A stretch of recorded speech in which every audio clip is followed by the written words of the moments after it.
달콤한 휴식, 책이 달다, 달콤북스입니다. 믿기지 않을 수 있겠지만 실제로 우리가 사는 복잡계에서는 나비의 날갯짓이 태풍의 시작이 될 수 있다. 직접 경험한 결과와 간접적으로 접한 이야기들의 결론은 똑같다. 정말 믿기지 않을 만큼 커다란 결과라도 작은 날갯짓으로부터 시작되었다는 것이다. 어떤 이유로 지금 무기력해졌어도 운동화를 신고 밖으로 나가서 달려야 한다. 달리기가 힘들다면 걸어도 좋다. 아무것도 하기 싫어도 책 한 쪽이라도 읽고 생각해야 한다. 한쪽마저 버겁다면 한 줄이라도 좋다. 지금 우리에게 필요한 건 아주 작은 날갯짓의 시작이니까. 삶을 살아가는데 멘토로 삼을 만한 두 분을 소개해달라고 할 때 생각나는 분들이 있습니다. 바로 신사임당 주원규님과 체인지 그라운드 신영주님입니다. 두 분 모두 유튜브 100만 구독자 채널을 운영하고 계시고 각자의 분야에서 큰 성공을 이뤘을 뿐만 아니라 그 성공이 단번에 이룬 성공이 아닌 여러 실패 가운데 이른 그런 성공이기에 더 값지게 느껴지는 분들입니다. 이분들의 성공을 보면서 생각합니다. 성공에도 공감이 필요하다. 사람들의 공감을 불러일으키는 성공은 하나의 치유제와 같습니다. 나도 할 수 있다는 말은 참 쉬운 것 같지만 그 말을 행동으로 옮기는 것은 참으로 어렵습니다. 인생은 실전이다. 아주 작은 날갯짓의 시작. 이 책의 타이틀에 두 분의 가치관이 녹여 있는 것 같아 마음의 박수를 보내게 됩니다. 혹시 지금 아주 작은 날갯짓도 어려울 만큼 아무것도 할 수 없는 마음과 몸의 상태에 있다면 이 책의 한쪽이라도, 아니 이 책의 한 줄이라도 읽으며 힘을 내시기 바랍니다. 그리고 다른 삶을 살고 싶다고 매일 생각은 하지만 몸이 말을 듣지 않는 분들이 계시다면 구체적이고 현실적인 처방을 내려주는 책이 될 것입니다. 단지 성공의 트릭이 아닌 진실한 인생 이야기로 운동화 끈을 막 묶고 인생 실전을 준비하는 여러분들에게 좋은 멘토가 되어줄 그런 책입니다.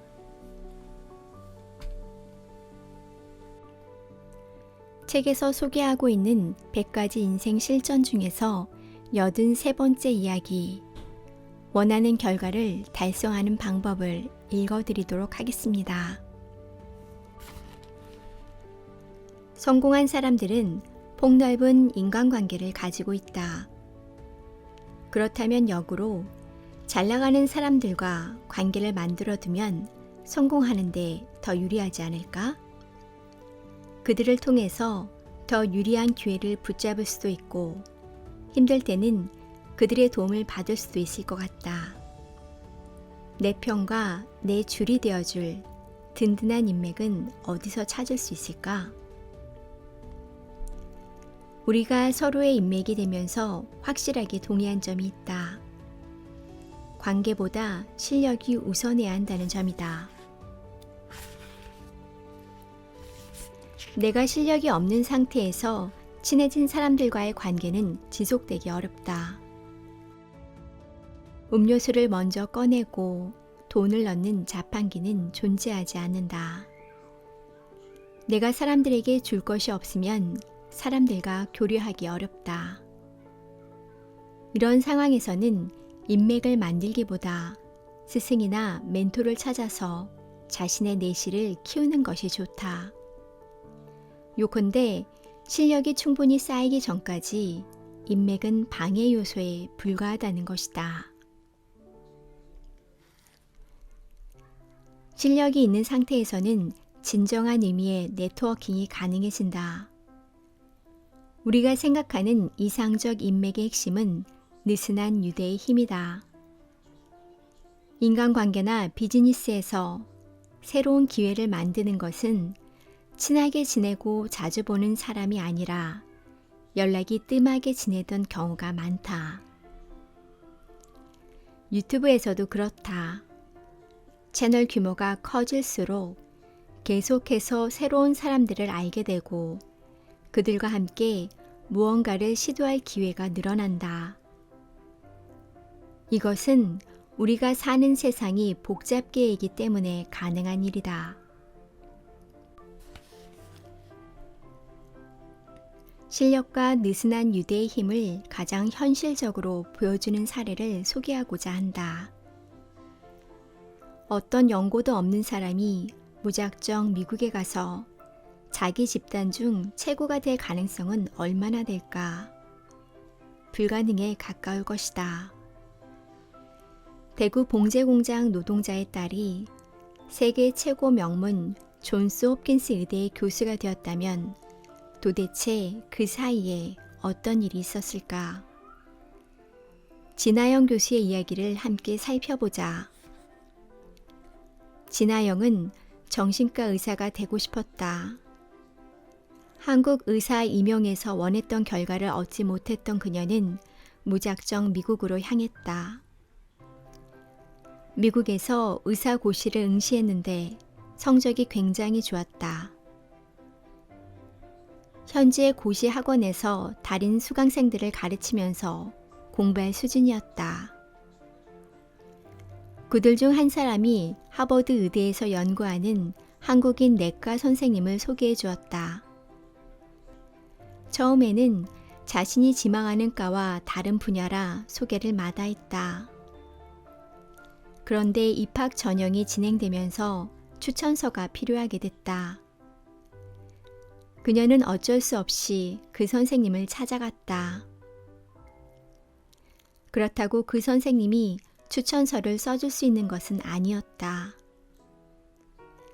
그런데 우연하게도 그 선생님은 하버드 의대 정신과 교수를 알고 있었고 간신히 추천서를 마련할 수 있었다. 여러 군데를 동시에 지원했지만 단 한 곳에서만 면접 제의가 왔다. 연구 경력이나 진로 경력이 미흡했던 그녀는 자신의 열정을 피력했다. 오히려 적극적으로 면접관들에게 특정 이슈에 관한 생각을 되묻기도 했다. 뛰어난 것보다 더 희소한 것은 인상적인 것이라는 말이 있다. 아직은 부족한 영어와 서류상의 경력에도 불구하고 결국 그녀는 합격하게 된다. 합격은 했지만 당장 그녀가 할 수 있는 것은 드물었다. 원했던 정신과에는 자리가 없었고 그녀는 사람들이 찾지 않는 신경과 계열에서 근무하게 됐다. 그런데 그곳에는 주 1회씩 뇌를 부검할 기회가 있었다. 이론과 모형으로만 배웠던 질병과 증상들이 눈앞에 펼쳐져 있었다. 그곳에서 확인한 것은 매일 저녁 도서관에서 점검하면서 뇌의 구조 전체를 외우게 됐다. 3개월 후 정신과에 복귀한 그녀는 뇌에 대해 누구보다 잘 아는 사람이 되었다. 어느새 그녀는 모든 대학과 병원이 앞다투어 반기는 존재가 되어 있었다. 진아영 교수의 인생은 우연의 연속처럼 보인다. 실제로 우리 인생에서 운이 차지하는 비중은 매우 크다. 그러나 과연 그 모든 성취가 운 때문이었을까? 그녀가 입시학원에서 다른 수강생들을 돕지 않았더라면, 그 수강생이 한국인 선생님을 알지 못했다면, 그 선생님이 하버드 정신과 교수를 소개해 주지 않았더라면 그녀가 미국 의대에 원서를 제출할 기회라도 있었을까? 그녀가 원치 않게 들어간 신경과에서 해부일을 도맡아 하면서 뇌를 자세히 공부하지 않았다면 어땠을까? 3개월 뒤에 그녀의 입지가 극적으로 변할 수 있었을까? 그녀의 처우가 바뀐 것은 그녀가 실력을 인정받았기 때문이다. 그녀가 실력을 인정받을 수 있었던 것은 그녀가 노력할 기회를 저버리지 않았기 때문이다. 한국 의사 임용이 뜻대로 되지 않는다고 공부를 포기하지 않았던 점, 자신이 원하지 않았던 분야에서도 자신에게 도움이 될 점을 발견하여 매진한 점, 부족한 언어 실력을 보강하기 위해 자신을 드러내고 의사소통할 전략을 짠 점 등이 모두 그녀가 실력을 쌓고 인정받을 수 있었던 비결이다. 진아영 교수의 극적인 인생 뒤에는 실력과 느슨한 유대라는 든든한 받침대가 있었다. 그녀는 자신이 처한 곳에서 다양한 사람들에게 도움을 주었다. 그럴 필요가 없었음에도 말이다. 그녀가 베푼 작은 여유는 예측하지 못한 곳에서 그녀에게 되돌아왔다. 또한 그녀는 기회가 있을 때마다 자신을 지켜줄 실력을 쌓는 데 집중했다. 공부선배라는 교육 플랫폼을 운영하는 이용훈 대표는 초기에 오랫동안 수익을 내지 못했다. 이용훈 대표는 서울대 건축학과 출신이다. 그의 첫 창업은 전공과 관련된 난방 시스템 제조 및 납품업이었다. 대한민국 최상위 학벌과 인맥을 가지고 있으니 이 분야에서 성공할 수밖에 없다고 믿었다. 지도 교수님도 업계에서 영향력이 컸고 전공 분야에 대한 자신감도 상당했다. 그러나 그는 상아탑 밖의 야생은 몰랐다고 고백했다. 그 분야에서 산전수전을 다 겪은 맹수 같은 존재들이 시장에 도사리고 있었다. 그는 시장에서 겸손을 배우게 되었다. 이때에 스디슨 실패를 곱씹고 끊임없이 시대를 분석하며 흐름 속에서 자신의 전략을 연구한 결과 오늘의 공부선배 플랫폼을 만들 수 있었다. 이용훈 대표는 원래 알려지지 않은 수많은 학원들의 강의를 온라인으로 판매하려 했다. 기존 강의 플랫폼인 메가스터디, 이투스 등과 유사하게 온라인 강의를 판매하려 한 것이다. 취지는 좋았다. 그런데 시장의 반응은 미적지근했다. 학원 강사들은 학원 밖으로 자신을 노출하려 하지 않았다. 온라인으로 강의를 받는 것보다 더 중요한 것은 학원에 학생들이 많이 오는 것이었기 때문이다. 또 인터넷 강의는 현장 강의에 비해 훨씬 저렴한 가격이었다. 학원 강사들에게는 수익성이 떨어지는 일이었다. 학원 측의 수요가 없는데 강행할 수는 없는 노릇이었다. 2015년 말 그가 새롭게 주목한 것은 시대의 변화였다. 학생의 수는 줄어들고 있는데 학원의 수는 너무 많아져 있었다. 그럼에도 학생과 학원의 관계는 수십 년 전과 크게 다르지 않았다. 종이 위주의 문화는 모두 모바일 중심으로 바뀌었는데 아직도 학원은 전단지에 의존한 마케팅을 벌이고 있었다. 학생과 학부모들은 주변의 선택에 동조하며 자신에게 필요한 정보를 찾지 못해 표류하고 있었다. 여기서 학원과 학생 사이의 간극을 줄이면 모두에게 좋은 평가를 받을 것이 분명했다. 학원을 돌면서 무료로 수업 샘플 영상을 촬영해서 소개해주는 방식으로 학원의 온라인 마케팅을 도와주기로 했다. 학원으로서는 손해볼 것이 없었다. 주변 학원이 무료 홍보를 받는 것을 본 다른 학원들도 서비스를 신청하거나 아예 자체 영상을 만들어 플랫폼에 올리기에 이르렀다. 플랫폼이 점점 커지기 시작했다. 문제는 비용이었다. 창업 자금은 다 고갈되었고 간신히 지인들을 통해 추가로 투자받은 금액도 언젠가는 고갈될 터였다. 수익화가 필요한 시점이었다. 우리를 통해 학원비를 결제하도록 할까? 배달 어플처럼 학원으로부터 수수료를 받을까? 어플을 통해 결제하면 할인 혜택을 부여할까? 여러 가지를 생각했지만 모두 현실의 벽에 부딪혔다. 학원에서 카드 결제를 하면 되는데 굳이 낯선 어플을 통해 결제할 필요가 없었다. 학원은 그것을 싫어했고 학생은 그럴 필요가 없었다. 다른 방식이 필요했다. 학원들의 등원 패턴을 조사해 보니 한 번 학원에 등록하면 평균적으로 10달을 다니는 것으로 드러났다. 학원은 학생들이 꾸준히 다니는 것이 가장 중요했다. 학생에게는 학원비가 저렴할수록 좋았다. 해결책이 보이기 시작했다. 우리를 통해 첫 달만 결제하게 하고 수강료를 할인하지는 않지만 상당한 인센티브를 부여하자. 선풍적인 인기를 끌었던 15만원 문화상품권 페이백은 이렇게 탄생했다.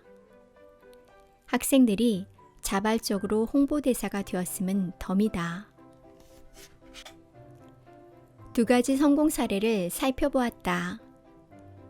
하나는 어떠한 인맥도 없이 치열하게 실력으로 승부하는 분야에 뛰어들어 보란듯이 성공하는 이야기였고, 다른 하나는 네트워크에 의존하다가 부진한 성과를 거둔 뒤 전혀 다른 분야에서 각고의 노력을 거듭해 성공하는 이야기였다.